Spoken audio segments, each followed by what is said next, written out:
The main areas that we're going to be looking at here is why interview, how to interview, and then we're going to have a sort of like, just to note for people listening in the background, Scott's really going hard at the pizza ordering, and then we're going to have like a quick review. So we'll go straight into why we interview. Scott?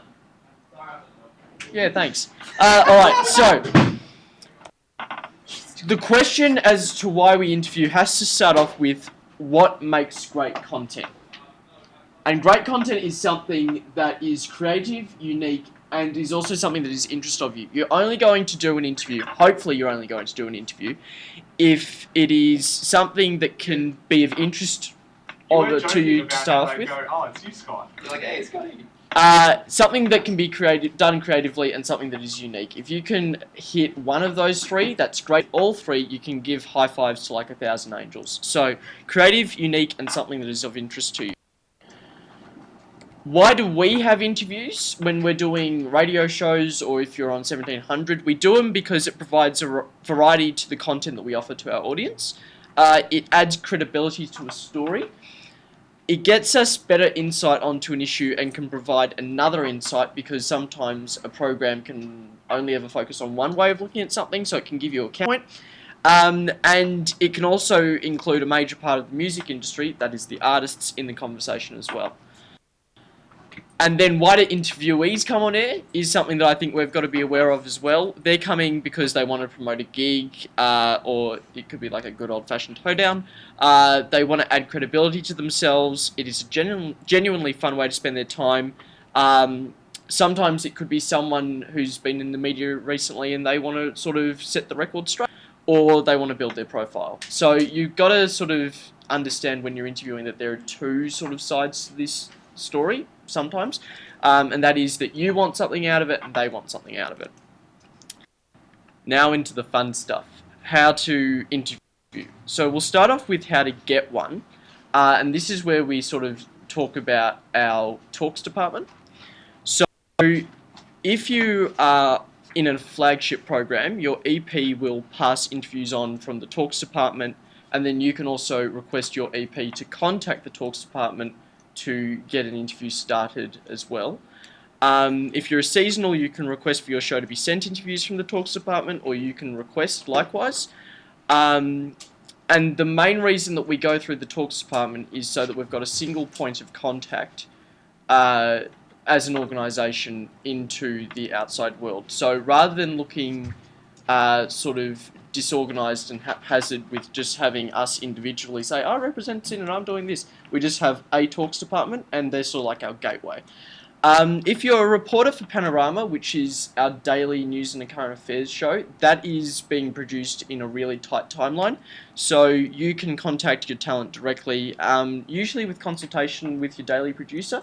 And when you're doing that, you're just explaining that you're doing a news and current affairs show and you're from SYN. Typically, if you're going through the meetings of an organisation, they understand that. And you don't need to go through the talks department if you're doing Vox Pops. I think it's popped. Cool. Alright, so how to get an interview with the talks department. Number one, you email the talks department at talks@syn.org.au and you explain your show briefly, and ask if you could be added to the contact list. So you could say, hi, my name's Matt, I'm doing a science show, and could I be sent any interviews that have something to do with science or technology or medicine? Regards, Magnetic Matt. So clearly that's what he's all about, magnets. And then if the talks department get any press releases about medicine, science, all that kind of stuff, they can then pass it on to Matt. Or you can email them and request them to actually start contacting an interviewee. So Matt here from the Science Show wants to get Steve Wozniak, who was the Apple co-founder. No bias is being shown in this at all. And he's going to be in Australia for 2 months, which is a very long time to tour, actually. And that way we can have the talks department request on behalf of him for him to come onto the show. Side note, I'd massively fanboy if Matt managed to get that interview. Right. So if you're doing a program like Panorama and you want to organize this in a really short timeline, you want to contact your talent well ahead of the planned time for your interview, preferably by phone, because over emails things can be slow, clunky, people aren't always checking their inboxes, so by phone is best. You want to explain who you are and where you're from, so the station and the program. Give your story an angle, so tell them why you're calling, and it also gives them a heads up when they're actually doing the interview in terms of what they're actually going to be talking about, because they might know something about the topic, but they might not know about what your angle is. We'll talk about angles later on as well. Specify if it's pre-recorded or live, and there's no problem with saying that you've got a deadline as well. So, for example, Panorama goes to air at 4:30 every single day. So they sometimes, I've heard them set deadlines at like 2 p.m, which is quite early. 3:30 would be the latest because they've got to make package and everything. And then you want to exchange details and agree on an appropriate time to interview. I'm going to move on with the slide, but it is being recorded, so you can listen to it later as well. That said, I love the fact that notes are being taken. So, alright, so identifying talent. This is how, like, sometimes you might be looking for someone, but you're not entirely sure who to get. So, great examples of scenarios for sourcing talent is that they either agree or disagree with your line of thought or angle. So, you might be looking at something like, right off the top of my head, IVF test tube babies. And all of a sudden, there's, for some reason, a debate has started again about designer babies. And in the media, there's been this bloke, or maybe blokes, Dolce & Gabbana. They're totally against IVF. You might want to contact Dolce & Gabbana. And just see how it goes.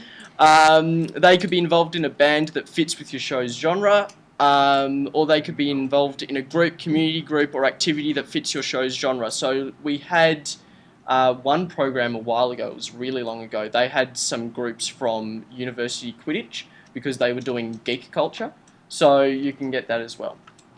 Wasn't there also the people that interviewed Patrick Dempsey about racing? Maybe, yeah. It was the podium, I think I remember listening to it. They interviewed him about, because he competes on the mountain.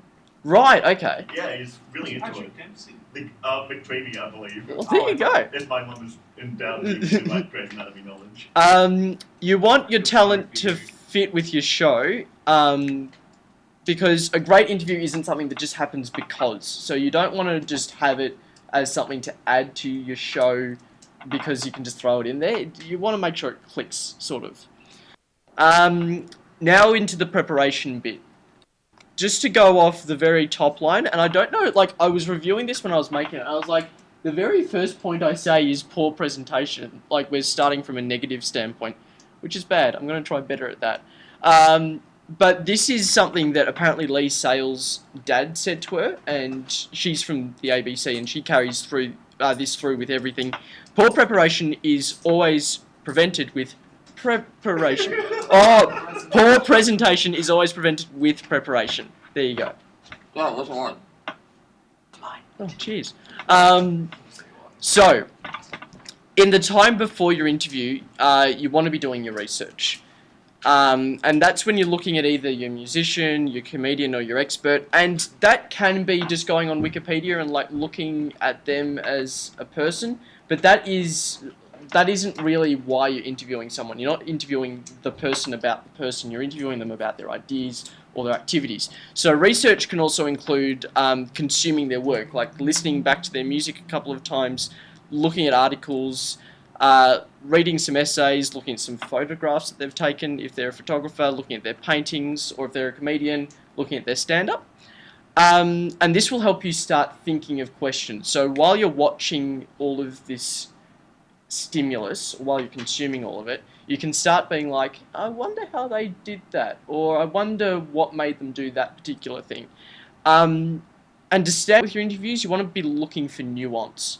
So look for something that might be really sort of, it could be easily missed in something that they do. And maybe that could be an interesting line to sort of go down in terms of having a really killer interview. In terms of making up questions, remember that you're not interviewing the person, you're interviewing their ideas. Think of questions that you can sort of predict where you'll get an answer. You want to get a really meaty answer, so something that you can really sort of work with down the line. Or you can get a tofu-y answer if you're vegetarian. So, write your questions down and don't worry about any order. Just sort of have like a piece of paper down, just writing down all your questions. So your first thing could be personal, be like, how did you come up with the band name? Don't ask that question. Or what, like growing up in Whoop Whoop, that's another one that's done. My favourite suburb. Like, when you think about it, this is only going to get you about a sentence, maybe two. Like, you're not going to get a lot from that, and chances are they've heard it before. A good one would be a little bit topic focused. So what was the process with coming up with this song? Where do you find your inspiration? This is also done quite regularly as well. And the chances could even be that like that has already been asked and answered in an interview. So in terms of providing a point of difference for your audience, that isn't great. Something great would be something that's deeply topic focused. So I love your song, Beautiful. Is the layering of the guitar notes. What I love about the song Beautiful is the layering of the guitar notes. But I only heard it on the third listen. Was that always a part of a song? Did you add it in? When do you decide that a work is finished? So that was after I'd listened to a song like 3 times over. I never interviewed this person. And I heard that like... No. Does he have a song called Beautiful? Yeah. I have... Another great question. How do you come up with a song name? I feel like that's an okay question at best. There you go. Yeah, it works. But yeah, I was listening to this song and I heard that like there was this small period where there was just like a little bit of like note picking, I think they called it. And I'm actually friends with the person who played it. And I said like I love that. And then they said, yeah, it actually takes me a lot of time to actually decide what to add in and when to stop. And so then that would actually come up with a lot more interesting content than just like, oh, I love your song, man. So yeah, just think about how you can get really meaty stuff. If you're on the Facebook group, you would have seen this last night. You want to follow Richard Fiddler and his line, which is cultivate your inner 4-year-old that goes why, long past the point where your parents tell you to shut up. And I think that's really important. Just like when you first ask a question, that's great, but see if you can take another angle with it. See if you can go just a little bit deeper. Why? So once you have a couple of questions down, you want to sort of just you want to construct a narrative or a flow. The narrative or the flow will give you the vehicle that enables you to get the goal of your interview. So you have an outcome with this interview. There's a reason that you're doing it, and it isn't just because it will be interesting. It's because you want to find something out of this person. So while you're also creating the narrative, maybe write down the goal or just have a clear idea in your head about what the end point is for this interview. This is also the time to consider how long you want the interview to go for. So you could decide that if it's light entertainment like Get Serial or Amplify, a really good light interview would probably be 4 to 7 minutes long. But longer form documentary styles, the audience is more accustomed to a long interview, so that's fine as well. And within a narrative, you can sort of think of 2 or 3 themes for the interview that you can attach matching questions to each theme. So going back to the guy who wrote the song Beautiful, I could talk about the process for writing this song. I could then talk about inspiration and then next steps. Those would be the 3 themes. And then I would get really meaty questions to attach to that as well. And plan to start with some light introductory questions to then move into the themes. Like, it would be quite shocking for me to, like, suddenly bring out this thing about layering guitar notes if I said, hey, well, show. Now, this song, like, you just... It's okay to be natural, because when you think about it... Hola?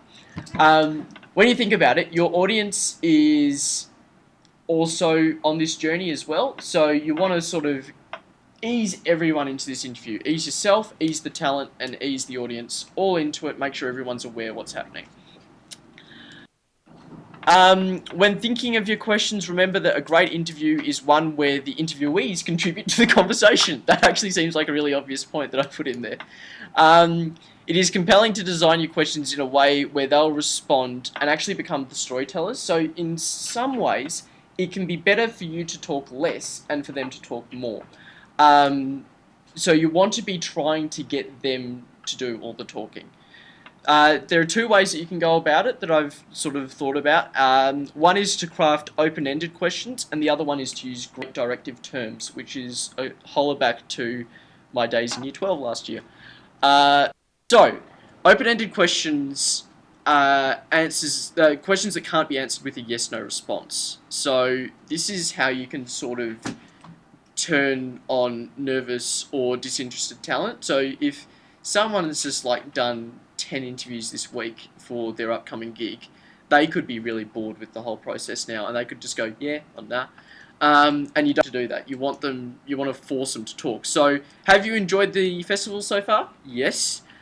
What have you enjoyed about the festival so far? So that way they've actually got to point something out. Are you happy that university fee deregulation's been scrapped? Yes. What does the university fee deregulation mean for you? And that would actually, you'd get a whole lot more out of that than just saying yes, because they could be like, it means that I can complete university, I'm going to be the first person in my family to do it. This eases the strain on my entire family. And then all of a sudden you're like, wow, this is a really personable thing, rather than just, yeah. The other thing is craft your directive terms, so the bits of the question that instruct your talent, so the onus is on them to explain. So they can be things like, tell me, explain to me, break down for me, or describe for me what defines for you, or what is your prediction for. So you're setting it up, again, this is like going a little bit more advanced with making an open question. You want to give them enough guidance, but also some free room to actually talk about whatever they like. So if I said, Alex, biros, talk, you would be quite concerned because you'd be like, blue. But if I was like, can you explain for me how a spring-loaded biro works? Then you can actually tell me a whole lot more than just biro. So yeah, directive terms. They're your friends. Basic building blocks for crafting questions is you want to get like these three things communicated. What is it that they do? How do they do it? And why do they do it? Passion can be a really good sort of unlocking key to having a really interesting interview. And if they do it in an interesting way, that's also quite interesting. Alright. Now, that was all the planning process. Does seem quite involved. You can decide how long the planning process goes for. It doesn't actually matter how long you plan for. What matters is if you get quality out of it. And really, you're the only ones who can determine that. You'll decide when you think you're prepared, and you'll learn that over time as well. So, this is something that isn't necessarily done widespread at SYN, but I think we should start doing it a little bit more, is making sure you get verbal consent for the interview to be recorded, broadcast, and published digitally. This is something that the ABC does, and that's probably best practice. So something as simple as, my name's Jeff, and I give consent to this interview being recorded, broadcast, and published digitally. And then that's just clear for everyone that what's happening. Kind of a dick move just to sort of have a microphone sneakily there and just be asking them some really killer open-ended questions without them knowing. For Vox props and in-studio pre-records, you can keep this audio out of the final, but you can retain it for your records as well, so you could just have that for later reference. And then also for interviews with under 18s, written parental consent is required. Oh, whoops. What? We interviewed somebody at PAX who may be 14. Okay. And whose parents set up the interview, but we do not have written consent. Okay, well... That's implied, but... Implied, best to go for written consent from this point onwards. Yeah.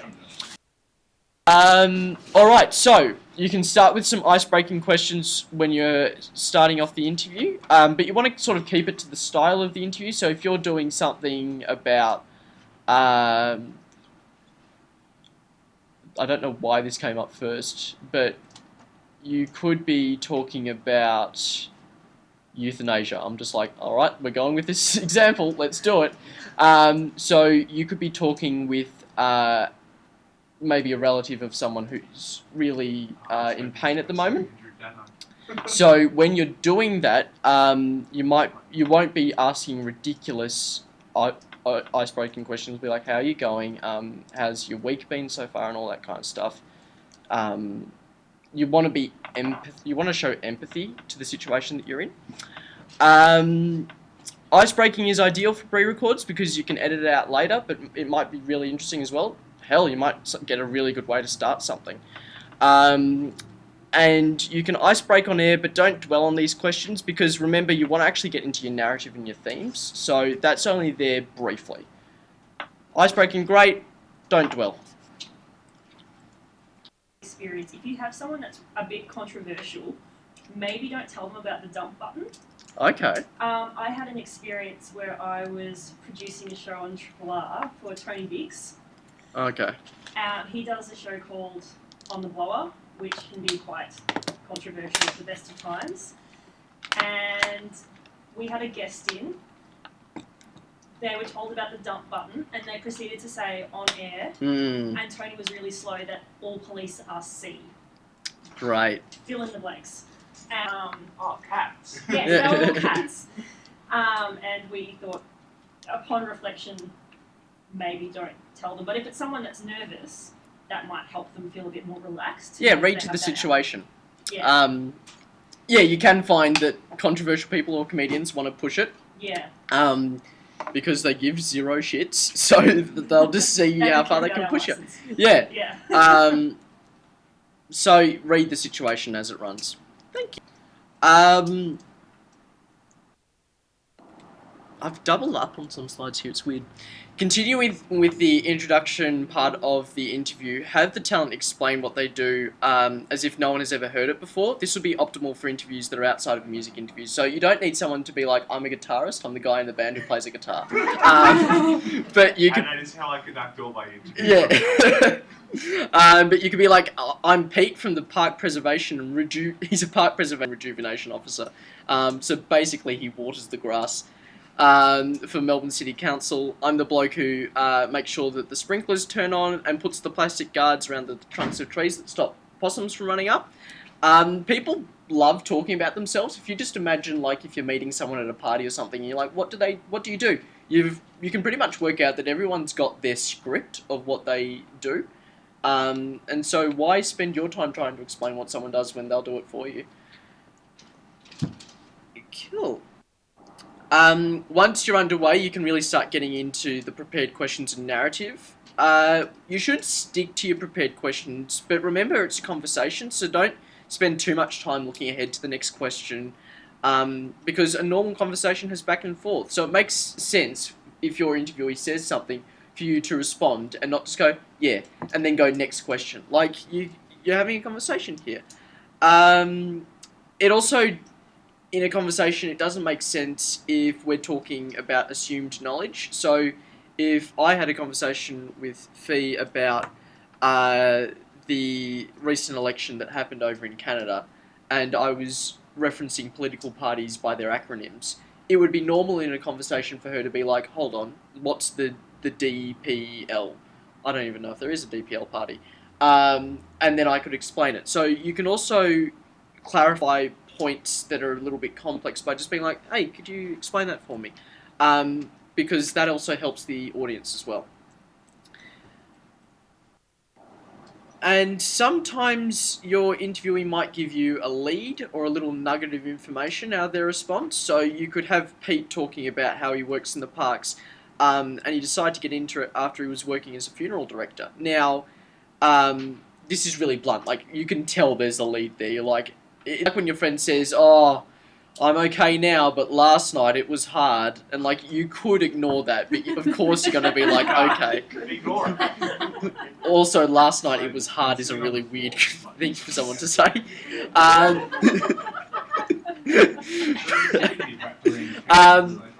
But leads, yeah, they rarely ever follow the narrative, and they can be dismissed easily. So you could, like, I could be like, okay, he started after he was a funeral director. Tell me more about these sprinklers. When do they turn on? Is it a timer? So they can make it more personable. If you think a lead can go somewhere, follow it. Follow that trail. Cool.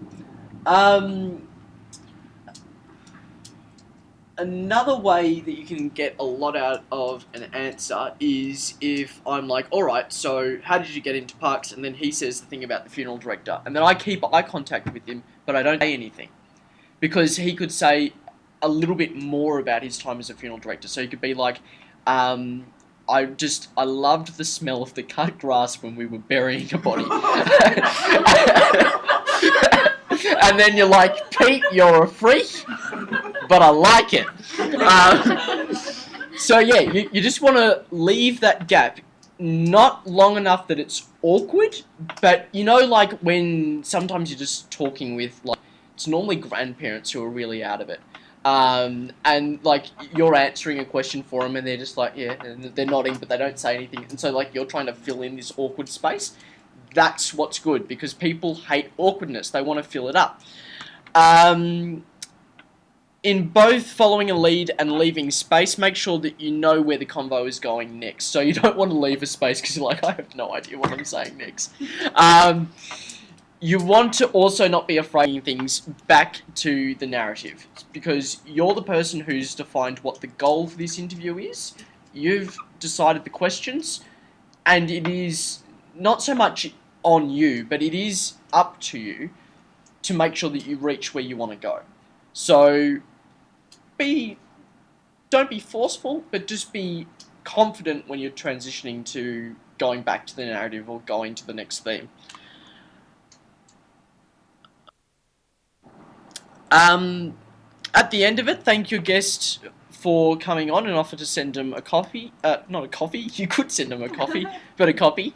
For a pre-recorded phone in-studio Voxbox segment, make sure that when you've finished the interview, that you make it sort of clear to the talent that you've finished, so you don't just have them like answer a question and be like, thanks, and then hang up the phone. And it's not only for them, because that's just a polite way to operate as a human being, but it's also for it's also for your audience. You want to sort of hold their hand and be like, look, audience, here is the interview. Interview is done. Now we're having a discussion. Guide them through it. Make it clear when things are finishing. Doubled up. Now, for some technical points. Try and focus all your attention on the talent. So that doesn't mean just like having a really good stare. But like when you're creating the audio, try and have that audio focus completely on the talent. So saying and yeah and all that kind of stuff, that is normal in a conversation, but it can be a bit jarring. I know my mum absolutely hates it when she listens to the radio and the people are saying yes and and ah. So shout out to any radio stations with a core demo of 50-year-old women. And it can be a pain to edit as well, trying to edit out all those ums and ahs. And ahas. Check your recording device occasionally when you're recording, and then also at the end of the recording. You can, like, don't be afraid to try and start again, providing that your guest has the time for it. But you want to be checking this stuff, like, when you're doing it, and if something isn't right, just say it's not right. Can you start that question again? Saves yourself a lot of time as well. For doco-styled interviews or vox pops, consider recording Atmos, which is actually just a recording of the sound that's around you that doesn't have any talking. You can go for about a minute, but like you can have like layered Atmos. So as I was talking about up there, in that situation, I could tell that a protest was happening in Melbourne. Because there is people shouting about uni dereg, and there's tram bells going off like crazy. Then police sirens, and probably, like, I don't know if you can get the sound of pepper spray, but include that as well. Sounds like tears of disappointment. Yeah. So, how to get the interviews afterwards? It depends on whether your interview went live to air or if it was pre-recorded to go in a package. If it went live to air, make sure you get the interview online preferably within 24 hours. This is because it's still relevant within 24 hours. If your guest has a high social media following, then it would they would still be like, oh yeah, that was actually a pretty good interview. I'll sort of retweet it now. Whereas a couple of weeks down the line, they'll be like, that was a while ago. And if you sort of think of like interviews in the online space as octopi, every arm of an octopus is an interview. And when someone on that arm, it will come closer to the octopus. I'm trying to work out this. But basically, interviews get people from a wider audience that might actually be only interested in your talent and bring them into your show. I believe It's a Match had this with Tinder Girl. Was this, or Insta Tinder? Yes. Yeah. With Feminist on Tinder. Feminist on Tinder. I love that interview. Yes. So V and Lindsay, we made a podcast, we made a show called It's a Match about dating. Super online popular dating. in Finland. Yes, among other countries. And we would have probably only would have had a local audience comprised of SYN people and our families and friends, but we got an awesome interview with a woman who is famous for her Twitter and Instagram account. It's Feminist on Tinder, and she basically just like schools men on Tinder about how they can be less awful misogynists, and it's just great. And anyway, so we managed to get an interview with her, and that was like fantastic for our listener numbers. Like basically because of that, she put in her Instagram, she put the link to the interview briefly for a while, and she had like 16,000 followers at the time. So a couple of 100 people from of her fans started listening to our podcast, and then next thing we knew, we had like 1,000 subscribers on iTunes right after doing that interview. So yeah, It pays to put it online. And then also, like, if you're not doing if you're not necessarily pre-recording it to go online after it was live, and you're actually you're pre-recording it to go into a package to go live first, consider if all the questions really do add to the story. Don't be afraid to delete something, or if something just it was a great question but the answer was kind of shit, then delete it as well. That's fine. Alright, the last thing is spend no more than 5 minutes listening back to an interview and look at your notes and all of the prep that you've done and sort of see if stuff matches up and see if you got what you wanted out of the interview. The way that I like to approach improving stuff that I've done is to listen back to something and note down 2 things that were great or that you really liked. So it could be like, God, that segue that I went from one thing to another, you're a gun. And then one thing that you can improve on. Don't dwell on all the stuff that you're doing wrong and that you're not improving on, because that is actually counterintuitive. You're progressively becoming a broadcast professional, and you just want to add tools to your box. You don't want to be trying to justify to yourself, I don't know if I'm actually professional at what I do. Chances are you are. So yeah, just see what you can improve on, but don't dwell on it for too much.